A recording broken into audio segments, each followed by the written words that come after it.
ये सत्य घटना है परमात्मा कबीर जी की एक अविश्वसनीय महिमा की, जो उन्होंने लोधी वंश के एक दिल्ली के बादशाह सिकंदर लोधी के साथ की। सिकंदर लोधी दिल्ली के तख्त पर काबिज एक ऐसा बादशाह जो जबरन लोगों का धर्म परिवर्तन कराता था। ये सत्य घटना उस समय की है जब दिल्ली के बादशाह सिकंदर लोधी को जलन का रोग हो जाता है। बादशाह का शरीर जला हुआ दिखाई नहीं दे रहा था, लेकिन पीड़ा इतनी थी कि जैसे शरीर को अग्नि से जला दिया गया हो। इसके लिए पूरे भारतवर्ष के हिंदू और मुस्लिम धर्म के सभी पंडित, काजी, वैद्य, हकीम भी उपचार कर करके थक चुके थे। परमात्मा के विधान में है, जब मनुष्य के पाप कर्म अधिक हो जाते हैं तो कोई भी दवा काम नहीं करती। कुछ ऐसा ही बादशाह के साथ भी हो रहा था। शानदार। अल्लाह के फजल से ये दवा जरूर हमारे जलन के रोग को ठीक कर देगी, इंशाअल्लाह। राजा सिकंदर लोधी ने सभी प्रकार की औषधि सेवन की, बड़े बड़े वैद्य बुला लिए गए, लेकिन बादशाह पर कोई भी औषधि काम नहीं कर रही थी। यहां तक कि सिकंदर लोधी ने उन्हें ठीक करने के बदले मुंह भोला इनाम भी रख दिया था, लेकिन सर्व उपाय निष्फल ही रहे। बादशाह सलामत, अब आपकी तबीयत कैसी है? पीर जी, हमें जरा भी आराम नहीं हुआ। बाहर से नहीं दिखता, लेकिन पीड़ा इतनी अधिक होती है कि जैसे किसी ने हमारे शरीर को जला दिया हो। बादशाह सलामत, हम सभी ने आपको वो हर दवा दी है जो ऐसे रोग में दी जा सकती है। बादशाह सलामत, लगता है ये कोई लाइलाज बीमारी है जिसका ठीक होना नामुमकिन है। गुस्ताखी माफ बादशाह, अगर आपकी इजाजत हो तो हम आपसे कुछ कहना चाहते हैं, क्योंकि हम सबको ये पता है कि आपको ये लाइलाज रोग अल्लाह की मर्जी से हुआ है, तो इसका इलाज भी हम वैद्य नहीं बल्कि कोई पहुंचा हुआ संत फकीर ही कर सकता है। और हम ऐसे ही एक सिद्ध महापुरुष को जानते हैं। कौन है वो? काशी में कबीर नाम के एक महापुरुष हैं। हमने सुना है कि उन्होंने बहुत सारे लोगों के कष्ट दूर किए हैं। उनमें मुर्दे तक को जीवित करने की शक्ति है। बादशाह सलामत, अगर वो रहम कर दें तो ये रोग एक लम्हे में खत्म हो सकता है। मौलवी साहब, आप कैसी बातें कर रहे हैं? इतने बड़े बड़े हकीम और वैद्य जो रोग ठीक नहीं कर सके, वो भला ये कबीर कैसे ठीक कर सकता है? हमें तो लगता है कि अब हमें इस रोग के साथ ही आखिरी दम तक जीना पड़ेगा। अब तो जीने की चाह भी खत्म होती जा रही है।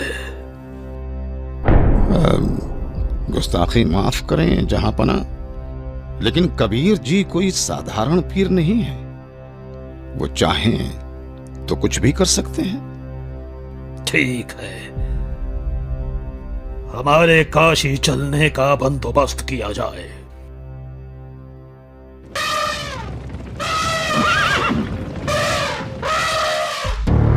काशी नरेश महाराज वीर देव सिंह बघेल की जय हो।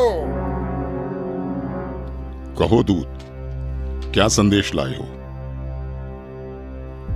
काशी नरेश, बादशाह सिकंदर लोधी इस समय अपने जलन के रोग के कारण बहुत परेशान हैं। उन्हें बताया गया है कि यहाँ कबीर नाम के एक महापुरुष हैं जो बादशाह के जलन के रोग को ठीक कर सकते हैं। इसीलिए बादशाह जल्दी ही काशी पधारने वाले हैं। ठीक है, संदेश भिजवा दीजिए। हमें बादशाह के आने का इंतजार रहेगा। महामंत्री जी, बादशाह के स्वागत की तैयारी की जाए। जी महाराज।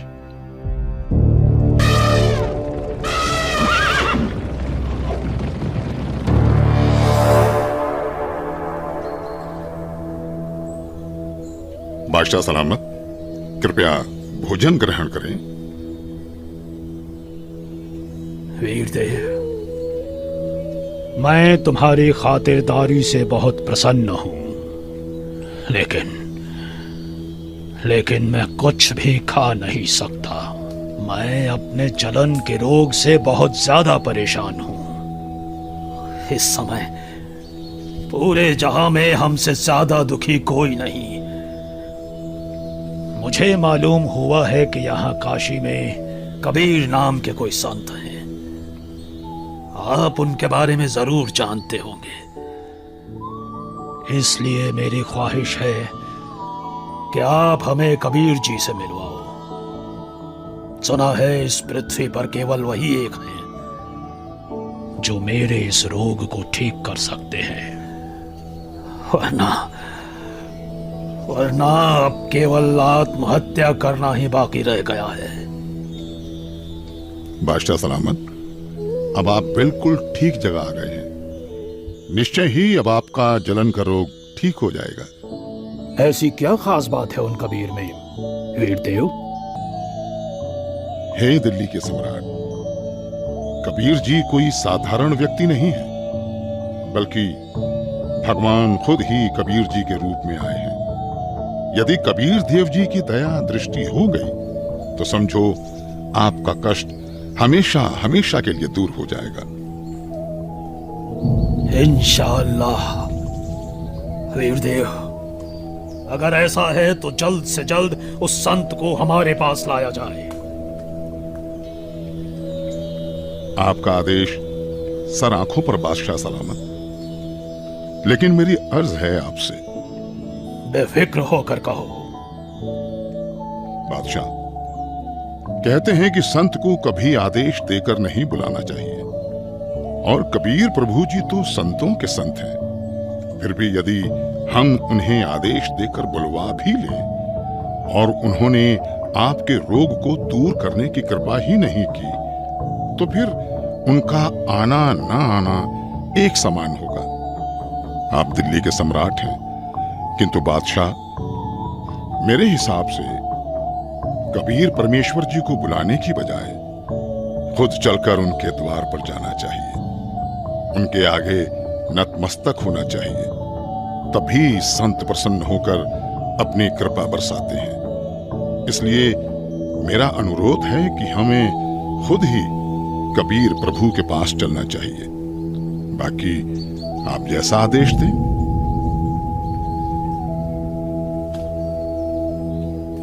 ठीक है, मुझे अभी कबीर जी के घर ले चलो। मैं अभी के अभी कबीर जी से मिलना चाहूंगा। बादशाह सलामत, कबीर प्रभु जी रोज शाम को अपने गुरु रामानंद जी के पास जाते हैं, जहां वो सभी भक्तों के साथ मिलकर आरती किया करते हैं। अभी हमें श्री रामानंद जी के आश्रम ही चलना होगा। इंशाअल्लाह। हे परवरदिगार, लाज रखना। आपके दर्शनार्थ आश्रम की ओर निकल तो पड़े हैं, किंतु वहां तो स्वामी जी ने मुसलमानों का अंदर जाना वर्जित किया हुआ है। दया करना भगवान।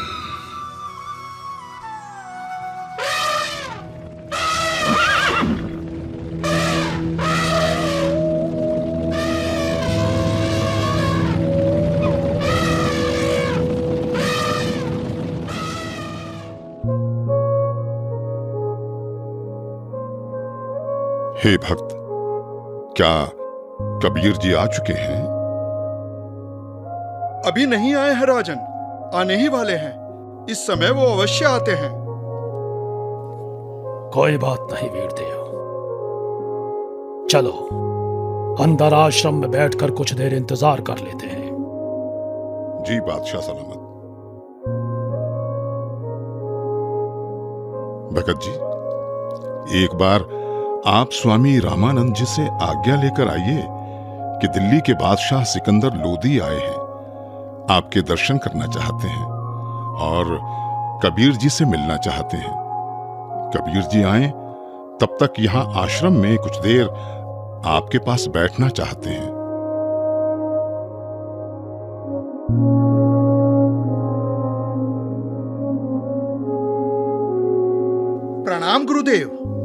गुरुदेव, काशी नरेश, वीर देव सिंह और दिल्ली के बादशाह सिकंदर लोधी आए हैं।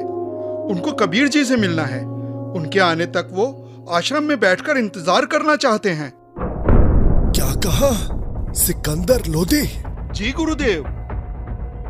उन मांस खाने वाले पापी मुस्लिम मलिच्छों के लिए यहाँ आश्रम में कोई जगह नहीं। कह दो उसे कि बाहर ही इंतजार करे।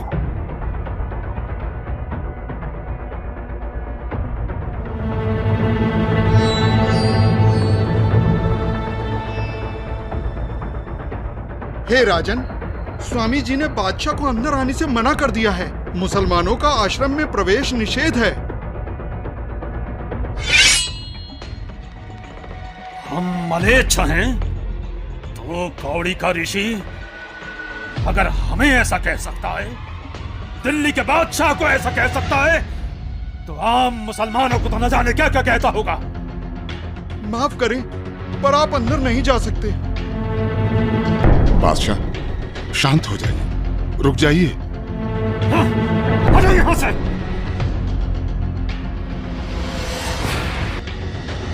रामानंद हमें काफिर और मलेच्छ कहता है। अभी बताते हैं तुझे कि हम कौन हैं।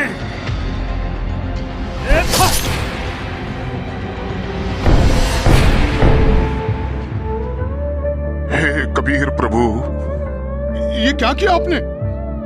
अनर्थ हो गया बादशाह सलामत, अनर्थ हो गया।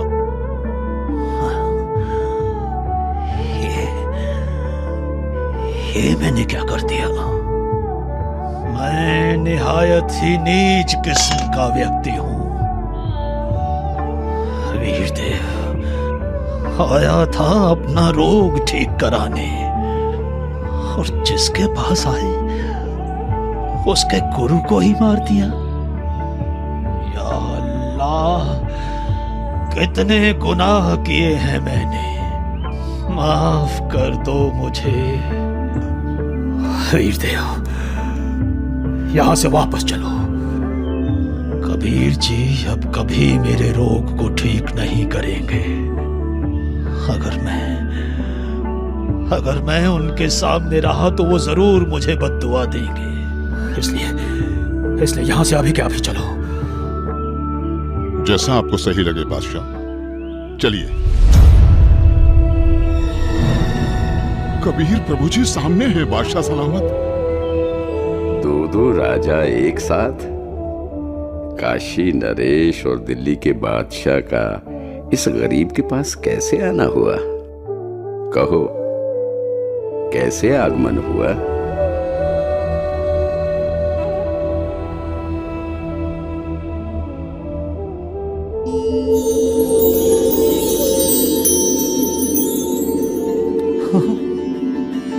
मेरी जलन, मेरी जलन तो ठीक हो गई।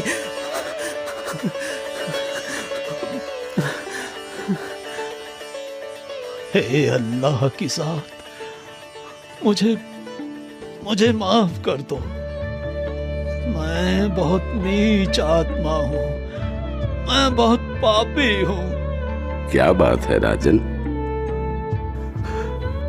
हे परवरदिगार, जिस उद्देश्य से मैं आया था वो तो आपके आशीर्वाद मात्र से ठीक हो गया। मेरे शरीर में जलन का असाध्य रोग था, जिसका कोई उपचार नहीं हो रहा था। उस भयंकर पीड़ा को आपने पल भर में दूर कर दिया परवरदिगार। लेकिन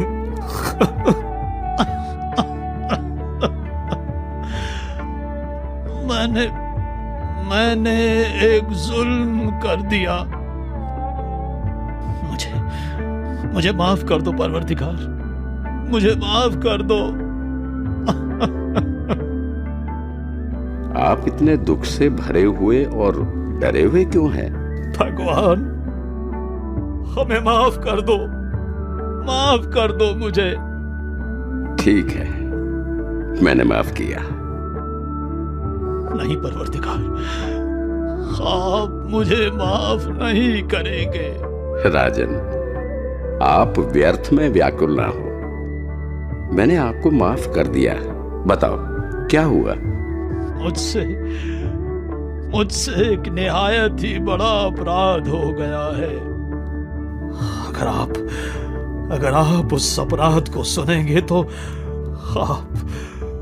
आप मुझसे खफा होकर मुझे बद्दुआ देंगे और मैं फिर से वैसा ही हो जाऊंगा जैसा यहां आया था। इसलिए मैं खौफजदा हूं। आखिर ऐसा क्या हुआ है बादशाह? रामानंद जी ने काफी तीखे अल्फाज बोले और मेरे पर पहले से ही बादशाह होने का नशा हावी था। मुझे गुस्सा आ गया और मुझसे उनकी हत्या करने का अपराध हो गया। मालिक, आप तो खुद ही अल्लाह की जात हो, सबके जहन की बात जानते हो। बादशाह, सच तो ये है कि कोई किसी को नहीं मारता। स्वामी जी की मौत आज होनी थी और आपके हाथों से ही होनी थी। ये पहले से ही निश्चित था। कोई बात नहीं, मन को दुखी मत करो। जो होना निश्चित था हो गया। लेकिन अब ऐसे मत जाना, स्वामी रामानंद जी का अंतिम संस्कार करवाकर ही वापस जाना, नहीं तो प्रजा आपको बहुत बुरा भला कहेगी।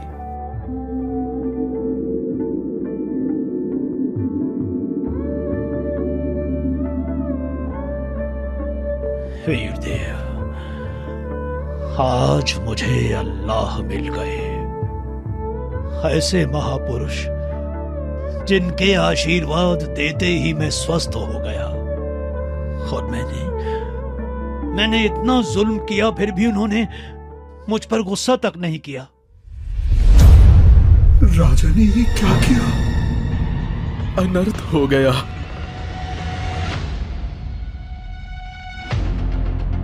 कबीर जी आ गए, कबीर जी आ गए, कबीर जी आ गए, कबीर जी आ गए।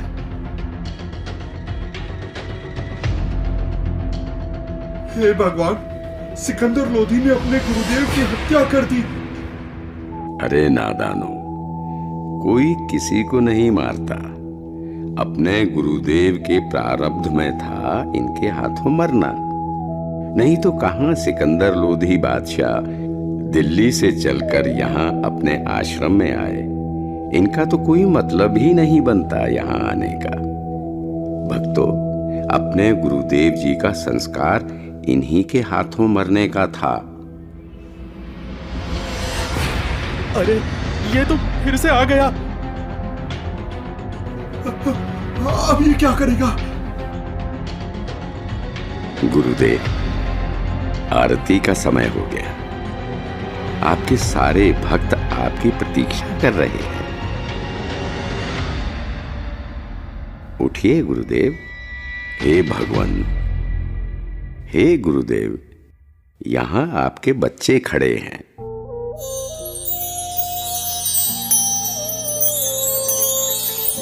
भगवान, बंदी छोड़ कबीर साहेब की जय हो। बंदी छोड़ कबीर साहेब की जय हो। हे कबीर देव जी, ये मेरे शरीर के आधे हिस्से से खून और आधे हिस्से से दूध कैसे निकला? क्या राज है इसके पीछे?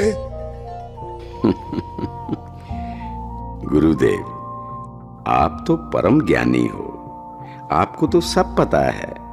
आप तो बस मुझे महिमा देना चाहते हैं, इसलिए आप मुझसे ये प्रश्न कर रहे हैं। गुरुदेव, आपने अपने इस दास कबीर को गुरु मंत्र देकर हिंदुओं से तो छुआछूत की बुराई को दूर कर दिया, लेकिन मुसलमानों से आप अभी भी नफरत करते हैं।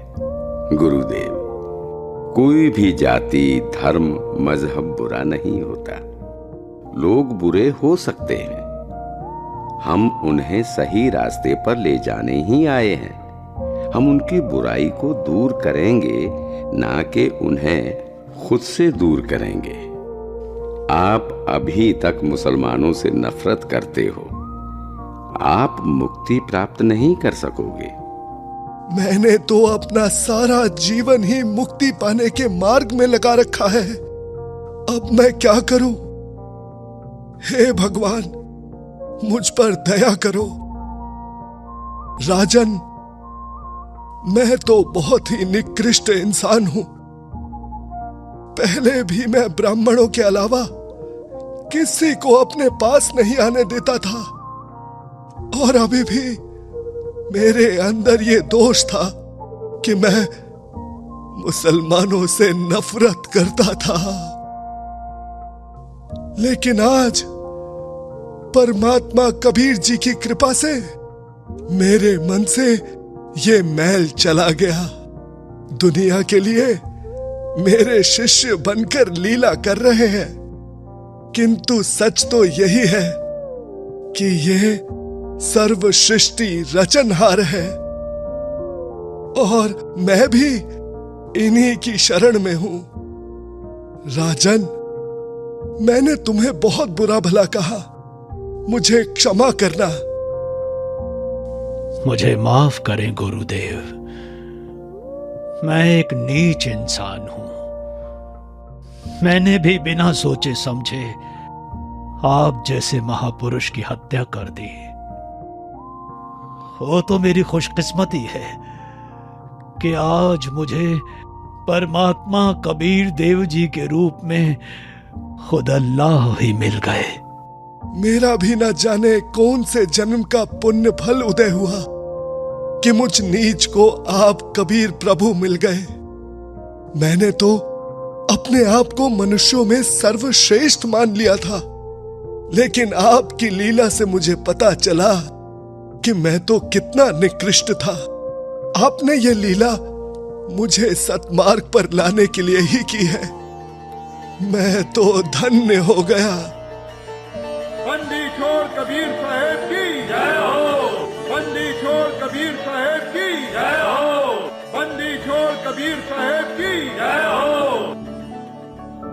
इस तरह परमात्मा कबीर देव जी ने न केवल सिकंदर लोदी बल्कि गुरु रामानंद जी को सतमार्ग दिखाया और उन्हें मुक्ति की तरफ ले गए।